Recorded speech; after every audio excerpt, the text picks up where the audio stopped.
This is a Sandy Boy Productions podcast.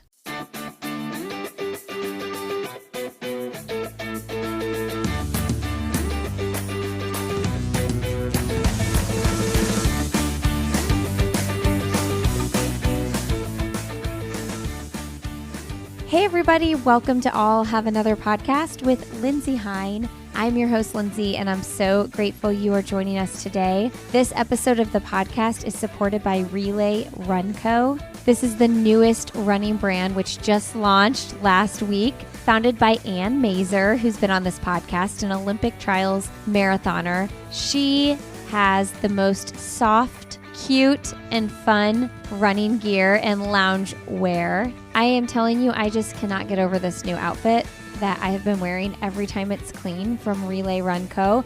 It is the Rachel pocket shorts and the Belmont bra. These shorts are spandex shorts, the perfect length, and they do not move when you run. There is no pulling down the shorts, the middle of the shorts, when your thighs touch and rub together and they ride up. It doesn't happen with these shorts. Every other pair of spandex shorts, I swear it happens. These shorts are legit and they're super cute. I have the purple color. The blue color is super fun as well. Anne is a small business herself with a big dream, and I think you should all go support her endeavors and get yourself some cute apparel. Go to relayrunco.com. You can use the code ANOTHER at checkout, and that'll get you 15% off your first order. All right, friends, today's episode is a fun and timely, exciting episode. This is a conversation with Sinclaire Johnson, who just won a national title and made her first world's team in the 1500.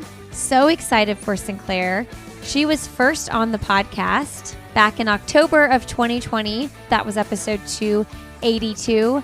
She is a 1500 NCAA champion and had just joined the Bowerman Track Club when we first spoke. Since then, she has joined the Union Athletic Club, and she's really having a breakthrough year.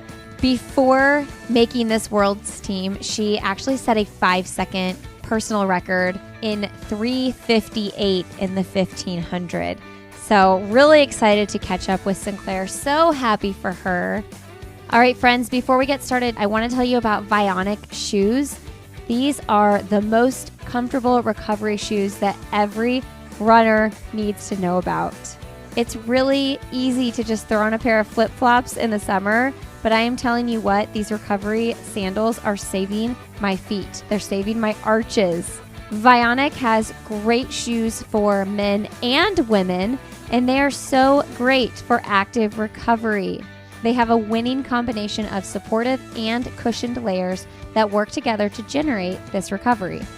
So friends, I'm so excited to have you check out these shoes and enjoy these super comfortable and supportive sandals. They also have cute sneakers as well, by the way. All this and no stress. Vionic's 30-day risk-free trial means there's no reason not to try them out. Enjoy free shipping on vionicshoes.com with the promo code ANOTHER. Recover smarter, return stronger. Again, enjoy free shipping on vionicshoes.com with promo code ANOTHER. All right, friends, enjoy my conversation with Sinclaire. All right, back on the podcast today, we have Sinclaire Johnson on the show. Welcome back, Sinclaire. Thanks for having me back. Big congratulations to you making the world's team. How do you feel? Thank you. Yeah, I feel really, really good. I think this has been my goal from the beginning of the season, so for it to come to fruition is pretty special. And are you coming down at all? Are you still on a high? Are you able to kind of chill? Yeah, I think I dealt with the high of it, probably the day of and the day after, and now I'm refocusing my mind to get ready for Worlds, and because I still have a lot more goals the rest of the season, and it starts with World Championships. So trying to put all the emotions aside and look forward to the next part. That's awesome. Yeah, Sinclaire was first on the show, friends, in 2020. It was right after you joined Bowerman, actually, Yes. Right when you became pro. Yeah, I think it was actually a week. I had been in Portland for a week, and I remember doing this interview, and my room and there was like no furniture in the place, and now it looks a little different. But So much has happened, including joining a new team. But did you have to change like where you live? Are you still in the same place? I'm still in the same place. Yeah. So luckily, my new group I'm with, Union Athletics Club, is also based out of Portland. So it was the easiest move in the sense that I didn't have to move anywhere, and it was just about going to a different practice. But yeah, same track we use. So yeah, it's been like really easy transition in that regard. Did that play into your decision of which team to select, like not having to move across the country or anything? Um, a little bit. I mean, I wanted to stay with Nike, and I mean my contract is through the next Olympic cycle anyway, so I'm staying with them. And I had already known about Pete Julian and what his training was like just through Craig Engels, and so I kind of had an idea of what I was looking for, and Pete Julian's group was kind of what I was looking for. So it just so happened that they were also based here in Portland too. That's So nice. yeah, Because moving is so stressful. yeah, it is. It's I mean, doing the first move when I was coming from Oklahoma down to or up to Portland was already enough of a move. So I'm glad to be able to not have to move that far again. Yeah, especially like at this point in your career and you're like heading into world championships and all the things, it's like adding that extra layer. They say like moving is one of the top three stressors like anybody can go through in their life. So I'm so glad that you were able to stay. Tell us a little bit about Pete Julian. You know, I've interviewed some of his athletes before. Why am I drawing a blank? Jess Hull. Yeah. And I know Jordan Hasay is working with Pete now as well. So tell us a little bit about why you wanted to work with Pete. So I had originally talked to Pete when I was coming out of school and turning pro, and I really liked his like energy. I think he had a lot of like he made kind of my goals his goals in terms Mm-hmm. of just even basically saying, I see you making, the Olympic team in 2024 or whatever it was, and I really liked that about him. I did end up going to Bowerman, but I think through learning about Pete a little bit more, even through like Craig, like as I was saying earlier, I think what really attracted me to him was that he really individualizes training, and on any given day, we could all be doing something completely different. And I really like that about him because I do feel like we all come from different backgrounds. I mean, even me and Jess, we run the same event, but she comes from much more of a strength background than I do. So even in that regard, like we won't even do sometimes the same workouts, but even though we run the same events and trying to do the same things. So I just like really appreciate just the individuality of it. And I just feel like he really takes his time to see, okay, what do they need best on that day? And I mean, you see the way that Raven or Donovan train versus the way that I train is like so different. And then, he coaches Jordan Isay. And so I feel like he has a lot of different athletes and different events, but then also come from different backgrounds. And he really understands that and really tries to put that into our training. So, Do you hop in and train with the 800-meter runners? Sometimes you mentioned Raven and Donovan. yeah, Brave and I have done a couple workouts together. I never had to do a speed workout with her. I think I would get my doors blown off. But sometimes if we're doing like tempo type threshold work, she'll come in and jump in for like part of our reps and stuff. So we all will work out together at some point, but sometimes it doesn't work out that way. But I think for the most part, like he tries to incorporate us into each other's workouts, so at least we have someone to help, with the workout. So this is a big decision to leave Bowerman and go to the Union Athletics Club. And you're still like relatively young. Like how did you handle that process? Like who were your hmm sounding boards? Who did you talk to during that time when you made that decision? Yeah, I think it was extremely hard. I think I I loved my time at Bowerman, and I really did love being on the team, and I made some really close friends. And I think that was the hardest part, was Mm. to leave all that behind. And I knew that I wasn't going to get the same kind of team aspect with Pete, and not to say that it's not a team, because we I feel like it's more like a family than it is a Mm. team, but I felt like on Bowerman it felt like a college team because there was just so many women and so many men on the team. But yeah, so that was really challenging, just knowing that I wasn't going to have that every single day anymore. But I felt like a lot of my sounding board was my boyfriend Craig, and I feel like he just knows, not that he knows how to calm me down for one, but he also is just someone that can be very rational, and sometimes I get very like anxious and overthink things, and I think he's able to just kind of take a step back, and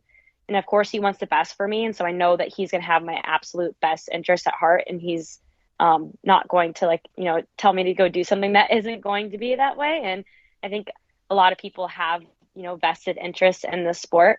So I think I tried to really drown out a lot of other people and just really stay true to myself, but also like with the help of Craig. So yeah, we went through a couple months of just weighing out the pros and cons and really thinking about this decision thoroughly. And I feel like at the end of the day, like, he would give me advice, but I always listen to what my heart says, and I've, never gone astray from that. So I didn't intend to this for this decision.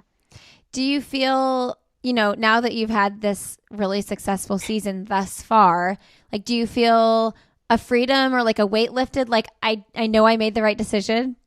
Yeah, I mean, I do, but I also, like, I felt that freedom even a year ago, Oh, good. and or not, maybe a year ago, like when I first joined the group. And it is really nice to have this kind of success and make it feel validating. Mm. But I already felt so validated as soon as I joined the group, and I think that speaks more to the success I had than the other way around. And I just, yeah, I felt like I walked into a group that I immediately felt so much love and support, and I felt understood and I felt listened to. And I feel like all of that just made me so much happier. And I was going through a really hard injury in the fall, and I came to the group absolutely broken. And and that was not even as a challenging as I thought it would have been, just because of the support I had behind that. So I think just like being in such a good mental and emotional headspace starting out last fall, I think is like really led to the success that I've had this spring and summer so far. Tell us a little bit about the injury.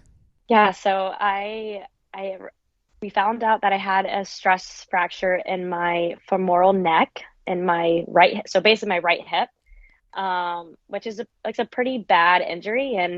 Um, and basically, like with stress fractures, like the way to heal them is to be completely non-weight bearing. And I didn't know that this is the injury that I had for about 6 weeks. And so I was doing everything wrong for it. I was, well, still running. I was hiking. I was walking around. And I should have been on crutches and being laying down, and just like not putting any weight on my hip at all. So we had gotten another MRI like 6 weeks into me still having pain, because we're like, okay, there's something else going on, because the original MRI didn't show up as a stress fracture.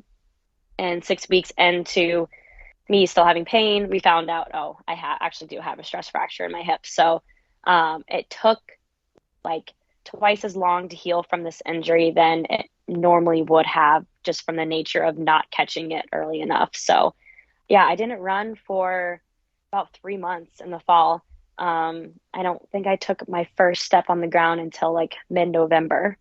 So that was hard to navigate. But like I said, I had such, with our strength and conditioning slash PT, Dave McHenry and Pete Julian and the rest of the team, I just had such a good support system around me. How did you walk through that mentally? Was that super hard?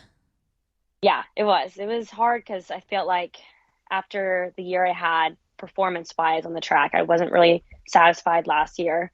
And then to end it with a big injury was just another like punch in the gut. So it was hard pill to swallow. I do think, looking back on it, I'm glad it happened then instead of something like now. And so the timing wasn't exactly the worst case scenario, but I mean, dealing with any kind of injury in the sport is challenging because this is like the only thing that we're doing. And so for us to not be able to do something that is required, not only required of us, but something that we want to do and genuinely enjoy doing is like, yeah, very challenging. Um, and so, yeah, it was hard to navigate, but I think always like you come out with more equipped to be able to handle adversity better in any scenario. So, Yeah, you said that in your post race interview too. Like when you, not about the injury, but you were talking about like not having a great experience at the trials and not performing the way you wanted to. And like those losses help you be a better athlete, and those adversities help the winning be so much sweeter. I'm not quoting you verbatim, but let's yeah, expand on something like that a that. little bit. Like, what do you like when you look back at last year and then this year? Like, how does that sit with you?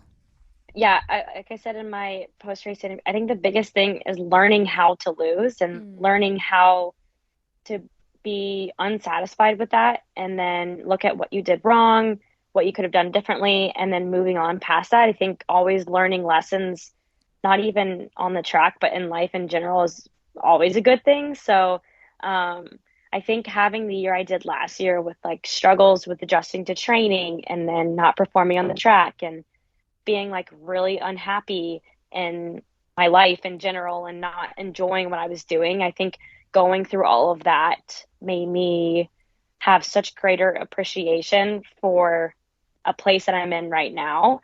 And also just made me really look internally and say, you know, like what's going on? Like why am I not enjoying what I'm doing? Like what, what factors are leading to my situation? Where can I be to put myself in a better situation, better place. And so I think I'm always continually trying to grow and trying to better myself. And part of that is only possible if you have to go through a hard time or through obstacles. Yeah, and when when the trials happened last year, like how do you get your headspace in a space that says like, okay, this wasn't great, but like I know my potential. I know that there's so much more in me. Like don't count me out yet. Like did you have to do a lot of internal work to be able to like believe in yourself, or was it always there? Yeah, for sure. I feel like I genuinely am a pretty confident person, but I lost all my confidence last year. I think even going into the trials, I felt so out of place. I felt like like a fish out of water, Mm. essentially. Um, and so I think that was like the hardest thing to deal with mentally is having these races that didn't go how I would hope them to go, but then also dealing with the fact afterwards, like maybe I'm not as good as I think I am, or, maybe I'm not ready for this kind of training or this level or, um, racing against these women. So I think that was the hardest part was really having to build myself back up throughout the summer, throughout the fall, of just being like, no, you do belong here, and this is where you're supposed to be, and really trying to remind myself of like who I was, 2 years ago. So yeah. Hmm. So your boyfriend had a lot to do with like helping you build, like were there books or podcasts or like other people in your community that there were shoulders to lean on for you? Yeah, I think definitely my boyfriend, I think, Pete and Dave really helped that as well. And I worked with Dave a lot in the fall in the sense of, okay, we can't run right now, so let's try something else and make you feel stronger in a different way. And so I got in the gym Mm. and I was in the gym, I think sometimes 3, 4 times a week, just going really, really hard. And I started to build more confidence that way and just becoming stronger and feeling little more like I guess more gym fit than it is like cardio, like running fitness, but still just like feeling like I am, yeah, just strong again. And there's nothing like specifically I would say. I think it was just over the course of several months of just a lot of self-talk. I do a lot of self-talk within my head like all the time. I mean, I'm going on a run or I'm just like, sitting and hanging out by myself, but just like a lot of reminding and just like, yeah, just remembering like who I was. And so I feel like I have a lot of people in my corner to thank for that as well. But a lot of it comes from just trying to do the work myself, if that makes sense. Hey everybody, a quick break to thank ZocDoc for supporting this episode of the podcast.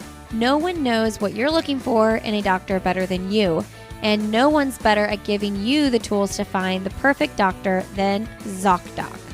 The people who created ZocDoc found the major pain points in healthcare, all the things that weren't working, and said enough. Then they made booking a great doctor surprisingly pain-free.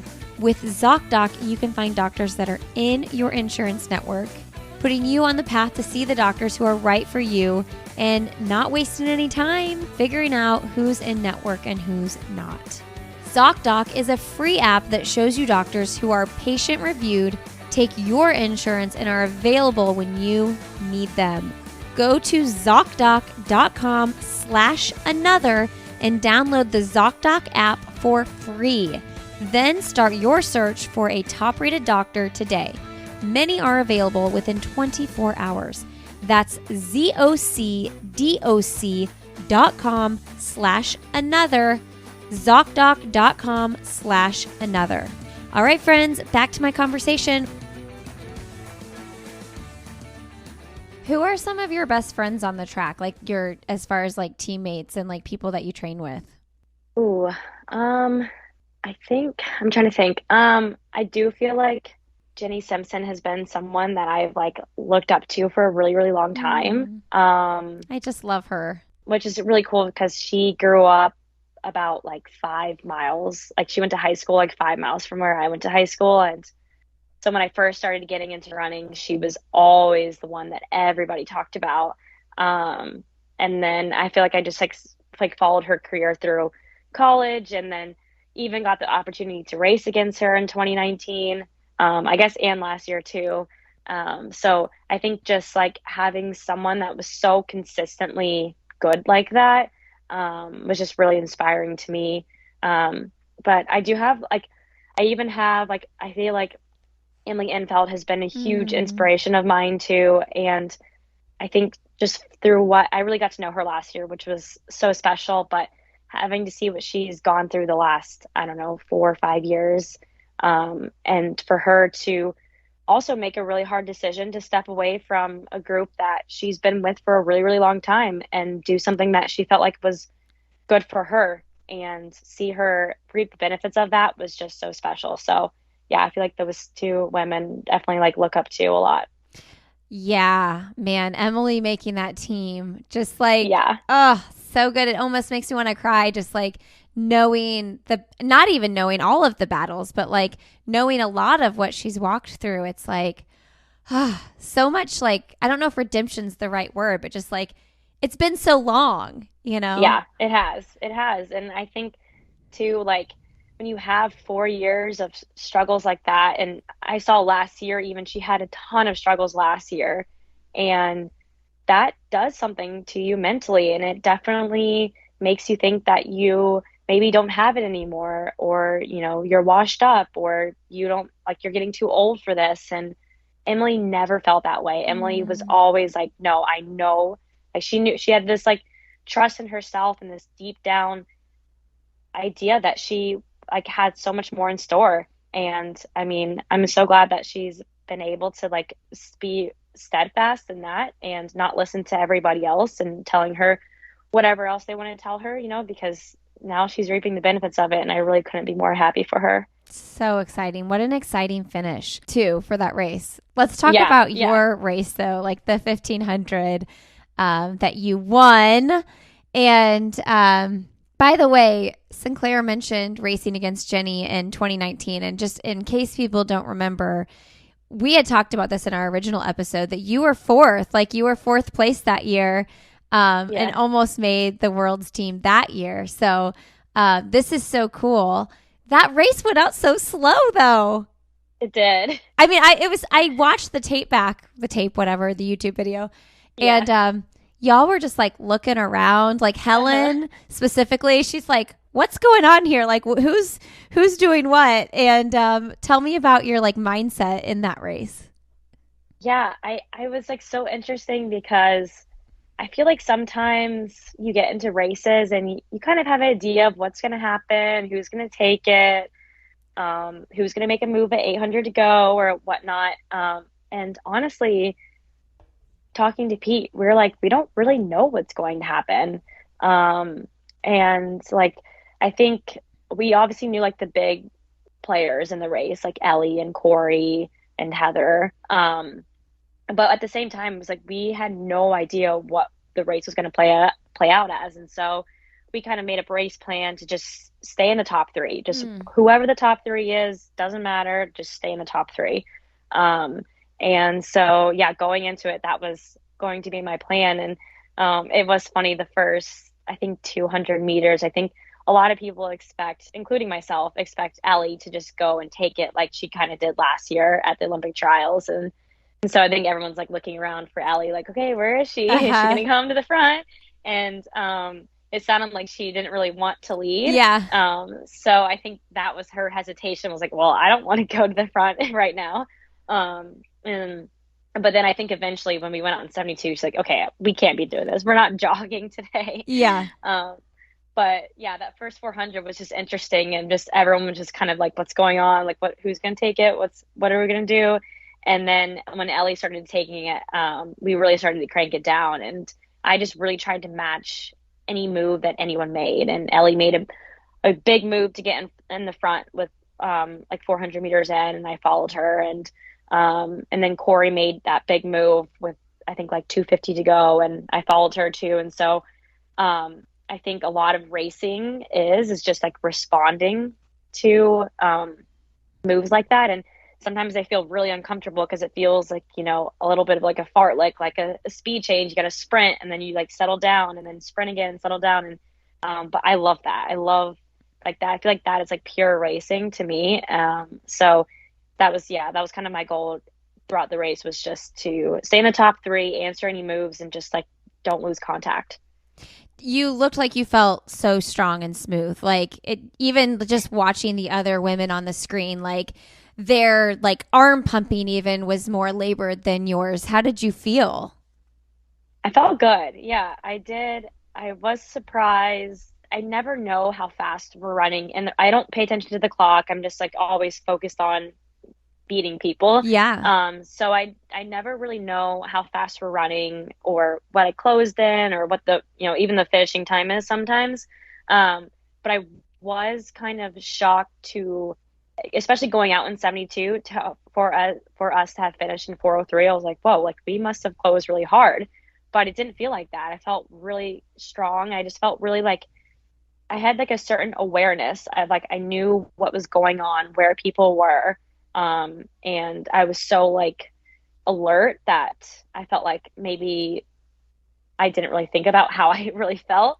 But I did feel really, really good, and just like feel so much more powerful than I did last year. And I'm no longer hanging on in a race. I'm, actually competing. So it feels really good to be in that position. Did you feel calm going into this race?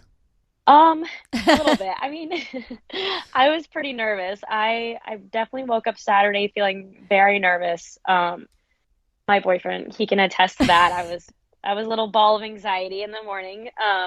But I think once I get to the track and I'm starting my warm up, the nerves started to calm down. I think Pete and he had me step aside and just like take 5 big deep breaths, because he could definitely tell that I was physically very nervous. And I think nerves are really good. And I think sometimes people like to say that, like being too nervous is like not a good thing. And I think it's a great thing. I think when you're nervous, or when I'm nervous, at least, it's when I know that I'm ready to go, because I know that like if I'm really nervous about this, that means that I should not mess this up. And that's what I'm nervous about. And then also like my adrenaline's pumping and I'm just, excited. So I was like enough nervous to be within myself and to be able to still like compete and not, hyperventilate. But I definitely was very, very nervous on the day. When the race goes out so slow, I mean, for us normal people, it's not slow, but you know what I mean. Do you get nervous that they're like you're gonna get tripped up or anything like that? Because I I felt do. like everybody was like so bunched together, and I'm like, oh, because like that could just like really ruin the whole thing. Yeah, no, I do. I definitely do. I think I personally wanted a race that was going to be really fast, just so we could all, just run in a nice line on the inside rail and just no one's getting in each other's space. So, yeah, you do really have to stand your ground, but I think it's good practice because I remember doing the race at pre in the 15 of just it being it wasn't slow, but everybody was there and everyone's jostling for position, and you really have to like practice like standing your ground. And so I do try to like tell myself that in the slow races of just like stay on your feet, make sure you're aware like of what's going on, and like you're ready to like push back if someone's trying to come and take your position. So Did you consider like when you guys were running so slow at the beginning, did you consider taking the lead? no. You didn't No, even, it wasn't even a never. thought. No. No, that's just not my style. I don't really, I think sometimes there happens to be, if I take the lead at any part of a race, it's not happening on purpose. It's Okay. happening because of just, I guess, circumstance of how I ended up there. But yeah, that was never my plan. I was pretty confident in either if it went fast that I could run with anyone, and that even if it went slow, I'm so confident in my kick that I don't really care if it goes slow. Like I didn't need the race to go a certain way to feel like I was going to accomplish my goal. I felt like in any scenario that I was going to be able to make that team. I wonder what that's like racing against you, knowing that like you're the one that has the kick. Because people know that. Like everybody knows like you're on the straightaway neck and neck with someone at the last 100 meters. Like that's an advantage to you. Hmm. Yeah, I'm not really sure what other people think. I guess for them, they probably want to take it out a little bit harder Yeah, and or yeah. maybe make like a hard move in the middle of the race to really maybe put some distance on me or just like take the sting out of my kick. Yeah. But yeah, I don't really, I wonder what goes through their heads too. I was just thinking when I watched it back, like when Corey made the move and then you responded, and it's like to me it looked like you're like, okay, now's the time. Like now I'm in my zone. I'm doing my like expert skill or whatever it is, and like you just went. Yeah, yeah, definitely. I do feel like I've said before, if I'm 200 to go in a race with someone and I'm right there with them, I feel like I have had that race won just because of how Mm. confident I feel in my finishing kick. So strategically, that race was really good for you. Yeah, it was good. um, did your 5 second PR just not too soon before this? I mean, 5 second PR. Are y'all hearing this? Like Yeah. 1,500 meters, 5 second PR is massive. 3:58. So you broke the 4 minute barrier for the first time. Um, that's a different kind of racing, maybe. I don't know. Did that give you confidence though going into this race? Oh, definitely. I like feel like I was really trying to be the first American in that race, just for my confidence, knowing this is probably my last race before the US champs, and not only to like, put myself on their radar, but then to also give myself confidence, like, okay, I can make this team in a month. So that was my main goal going in, was to just be the first American. Um, but we also were like, I think we're ready to run sub 4. And so we knew this race was going to go fast. And so Pete and I just made a race plan to just attack it and just aggressively try to lock yourself on, and see what happens. And so I feel like after that race finished, I was like, well, not only can I compete with the best in America, but now I can compete with the best in the world. And I felt like I just had jumped into this like pool of world class runners. And I think there were like 6 or 7 women that were in the Olympic final in that race. And so to be able to be in that and compete well and finish so well was like really, really exciting for me. And I think it just gave me a better idea of like, now I see myself in this. I'm not just looking up to these people, watching them on TV, now I'm like, I'm here and I'm competing against them and I'm beating them. So it definitely gave me a lot of confidence going into last weekend. Yeah, and now going into Worlds, I mean, Yeah. that was a Yeah. world stage, so that's really cool. Right. Um, Right. I do not know what your message to the world was when we first recorded, but somebody shared on Instagram, like they listened back to your episode after you made the team and said something about chills with your message to the world. Now I'm like, now I want to know what it was or like what your goal was. I Yeah. should have listened before the interview. But I'm assuming it had something to do with believing in yourself and, like Yeah. making a I world think team. it was, Do you know? yeah, I think I remember, because I remember seeing that post as well. I think it was something about like you just never know what's around the corner. And I mean, I feel like that is definitely applicable to this year. I think this time last year, I was finishing last at the Olympic trials, feeling really defeated, feeling unconfident, feeling unhappy. And now I'm just, I mean, a completely different version of myself than I was last year. And now I'm going to the World Championships. So, yeah, it's like sometimes it's really hard to see that light at the end of the tunnel, especially when you're in a really, really dark place. But if you do keep working, keep putting one step forward or 1 foot forward. Yeah, I think I said something like, yeah, you just never know what could be around the corner. Ah, so good. What are you most excited about with Worlds? Honestly, I'm really excited to be able to compete on home soil. I think Mm. a lot of people are like, oh, such a bummer. Like your first world champs is just, right here in Oregon. I'm like, well, I think it's pretty special because I'm competing for the US on US soil. So I feel like we have home field advantage. And I know it would be really, really cool to go travel to some other country and race. But I think for my first world champs, I think I'm going to have so much more family and friends and just like the running community in the US in general there to support. And I'm going to have so many people there cheering me on that I probably would have if it was somewhere overseas. And so I think that's really special. So I'm just like, I'm really looking forward to being able to represent the US like at the first ever world championships on US soil. I think that's definitely really, really cool and going to be a part of history for, years to come. So special. exciting. So special. Mm-hmm. Do you have feelings about if this race is going to go out hard? I think I'm gonna have to run hard every single round. I'm like already preparing myself for that, which is fine because that's what we trained for. I do think that the final, depending on who is in it, I do think it will go fast. I know Faith Kipyegon is, I mean, world class. She's just like in a class of her own, honestly, right now. So, whether she kind of hangs back, I do think she'll make that last 800 really hard.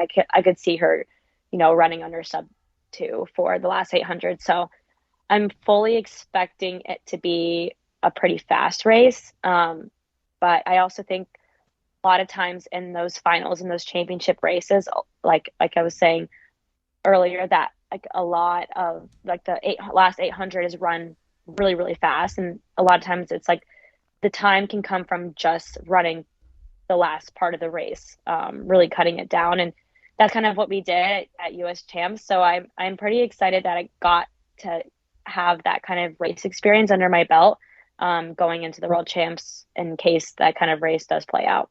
Wow. So excited for you. Sinclaire, thanks for coming back on the show and catching up. I've just it's been fun to follow you and to see this resurgence of a year, it's been really special. Thank you. I really appreciate it. We are all cheering for you. Best of luck.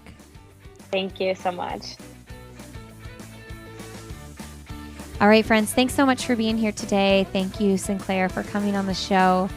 So excited for you and rooting for you. Cannot wait to see what happens at Worlds. You all can find Sinclaire on Instagram. She's Sinclaire Johnson over there. You can find me personally on Instagram. I'm Lindsay Hine 626, as well as Twitter at Lindsay Hine. And we have a great Facebook group, I'll Have Another Podcast, on Facebook.